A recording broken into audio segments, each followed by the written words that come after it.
No matter where you are in accomplishing your dreams or moving towards the things that you really want in life, never let your small beginnings make you small-minded. It's easy to say, well, that's impossible. And I know lots of people are telling you that, that's impossible. You know how many people told me what I'm doing today is impossible? Brendon, you want to be a writer? You can't write. Brendon, you want to be a trainer? You want to be a speaker? You want to do YouTube videos? You're not good on video. You're not good at this. You're not good at this. It's impossible. Oh, you don't understand how hard it is to make it, Brendon. It's so hard these days. The stuff that people tell me, and I know I've told you, is so nonsensical and based on so many of their own fears that have been unexplored that it's sad. And it can really cause great people to stop trying to do great things. So I want to encourage you, no matter where you are, believe in yourself, keep at it, keep working, keep going. I mean, success and fulfillment are going to come from your unflagging ability to believe in what other people call impossible. It's going to come from your unflagging ability to get up each day and work towards things that maybe you don't know where they're going. Maybe they're not getting you what you want right away. Maybe it's not easy. Maybe it is a struggle, but it is through that struggle and that effort and that dream and the desire that you get there. People don't like it. So many people I talked to at that time for Alipay, they say, this is the stupidest idea you have ever got. But I say, I don't wear the stupid clever as long as people use it.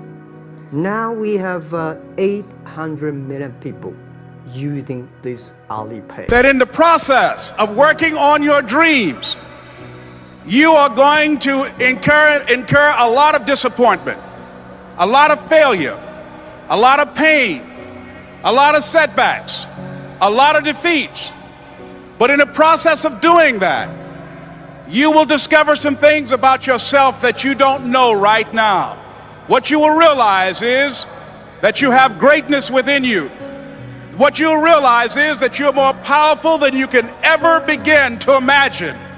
What you will realize is that you're greater than your circumstances, that you don't have to go through life being a victim.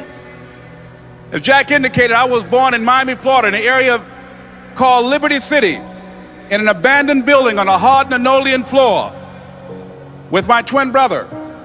We were 6 weeks of age. We were adopted.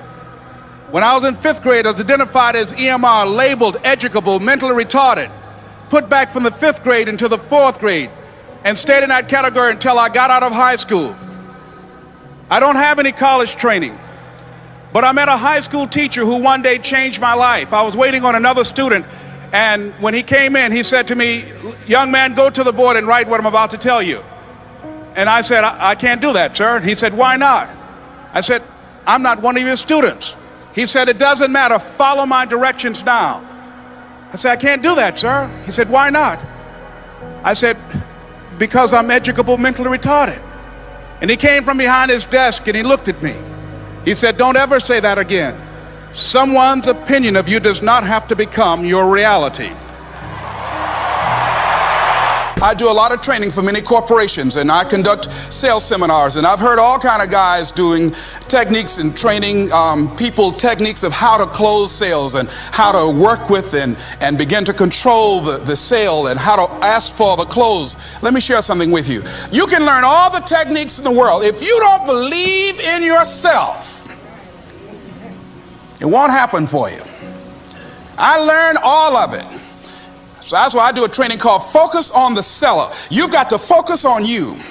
And as you convince you, as you sell yourself every day, you will begin to see a difference in the things that you're doing.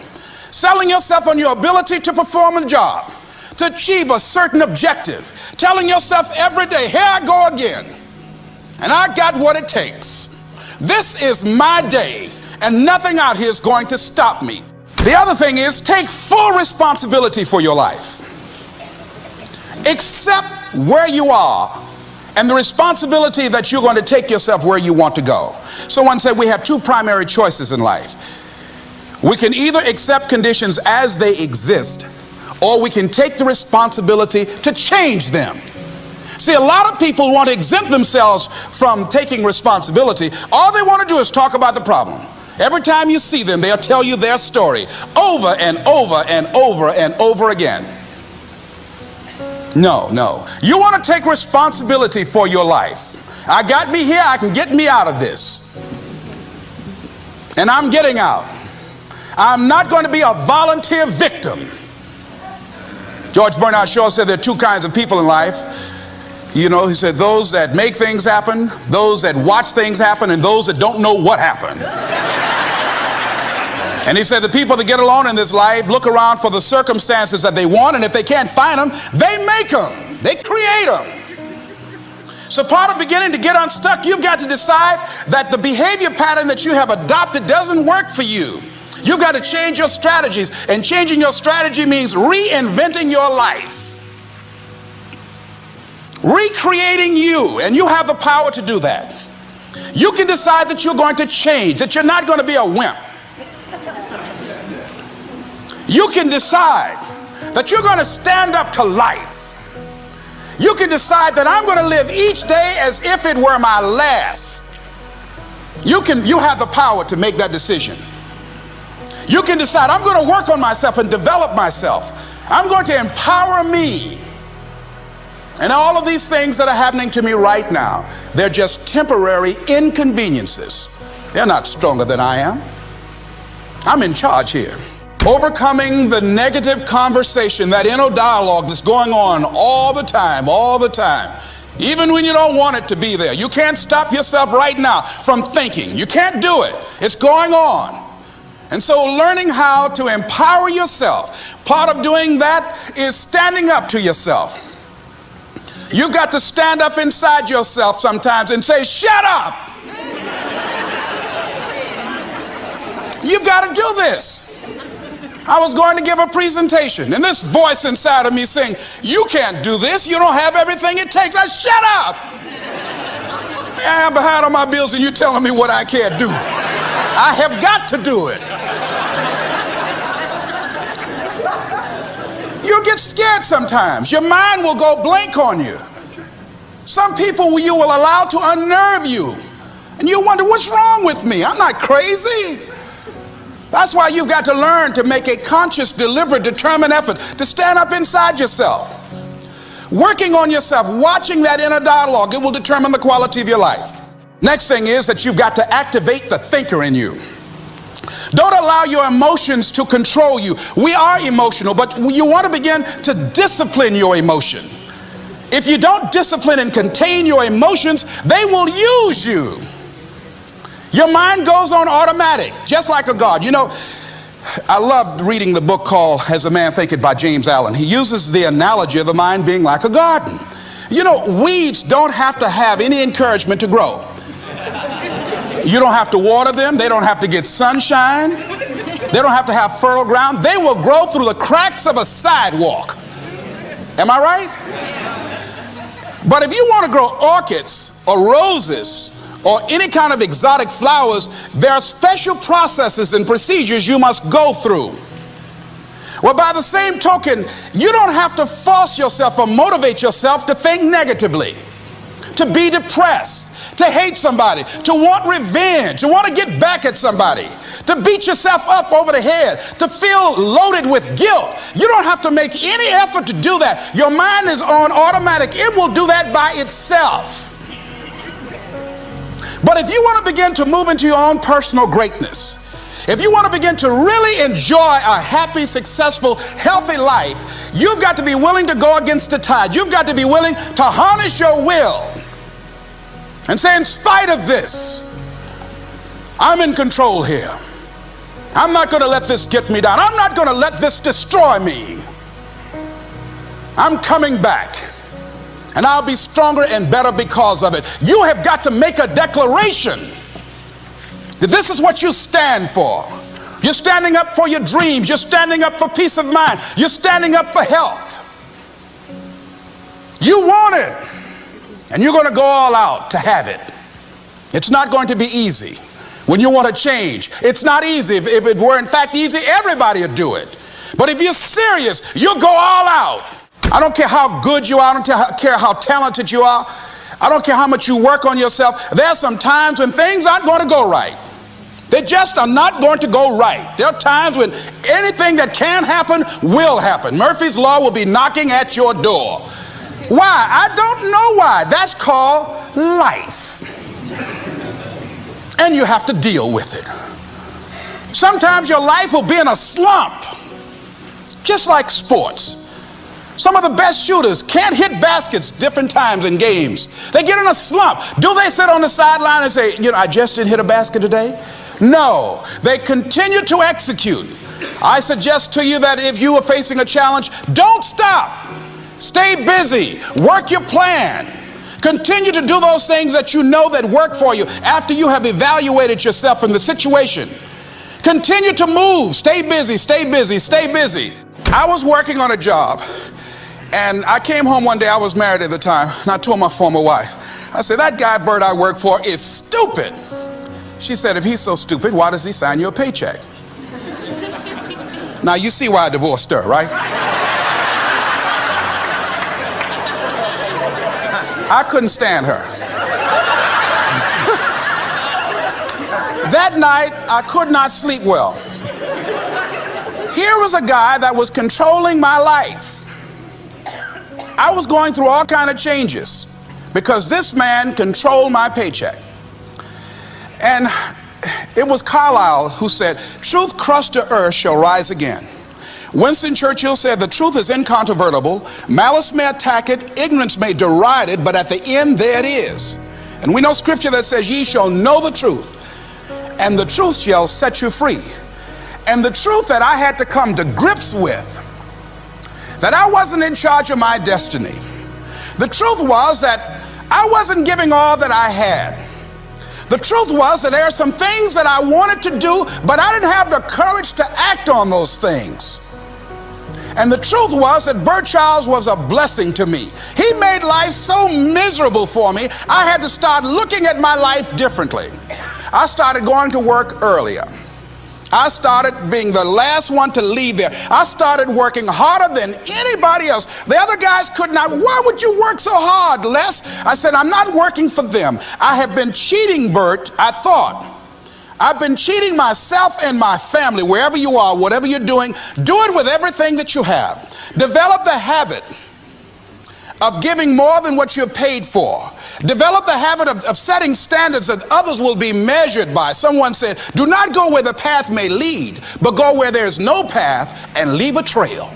I'm saying this is a time more than ever that you want to begin to inoculate yourself with positive words, coming to conventions, showing up on meetings, being on the calls, to make yourself unstoppable, to get out of your mind the polluting negative thoughts that's causing most people to go through life being stuck because they're volunteer victims. Somebody said that many people die at age 25 and don't get buried until they're 65 because they got so much garbage in their minds. You are here because you've got a clear vision of what you want and where you're going. Give yourselves a round of applause.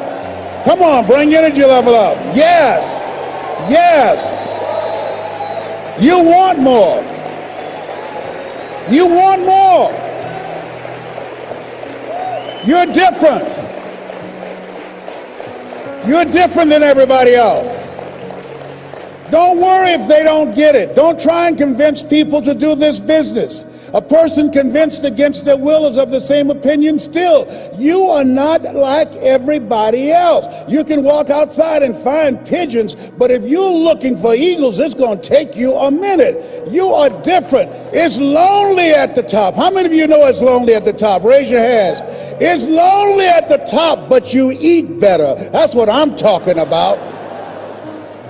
You're different. One great entrepreneur said, I choose not to be a common man. It's my right to be uncommon if I can. I seek opportunity, not security. I do not wish to be a kept citizen, humbled and dulled by having the state look after me. I want to take the calculated risk, to dream and to build, to fail and to succeed. I refuse to live from hand to mouth. I prefer the challenges of life to the guaranteed existence, the thrill of fulfillment to the still calm of utopia. I will never cower before any master, nor bend to any threat. It's my heritage to stand erect, proud and unafraid, to face the world boldly and say, this I have done. You showed up because you're building a business that you can stand and say, I did this. I did this. This is my dream. Give yourselves a round of applause. Yes, yes, yes, yes. It's hard changing your life. It was hard when just over 3 years ago, in the Penobscot building in Detroit, Michigan, where I was operating my business, and I fell on some hard times, and I was sleeping in my office. It was hard coming into the lobby, and the security said, "Excuse me, Mr. Brown, can we see you for a moment?" And I said, "Yes," and I walked up to the counter, and he gave me an envelope. And he said, "Would you mind reading it here?" And I opened the envelope, and the envelope was from management that said, "This is an office tower. It's not a hotel. Please do not sleep in your office." And I said, "Excuse me, sir." I said, "I just work long hours in creating my business. I'm an entrepreneur. And right now things are bad for me, but they're not going to be this way always. And I just asked for the opportunity to continue to operate like I'm doing. I'm not trying to make this my home." And it was hard coming through the lobby. And sometimes they would laugh. There's a guy talking about becoming successful. And look at him. He's bathing in the bathroom upstairs on the 21st floor. He sleeps on the floor. Him and 2 other dreamers up there. Look at him. It was hard, ladies and gentlemen, coming to speak to people. And I was facing financial difficulties in my own life. I was behind on my bills and my dreams, and I'm saying to them, you can live your dream. It was hard, ladies and gentlemen. It was very difficult to pick myself up each day believing that I could do it. There were times that I doubted myself.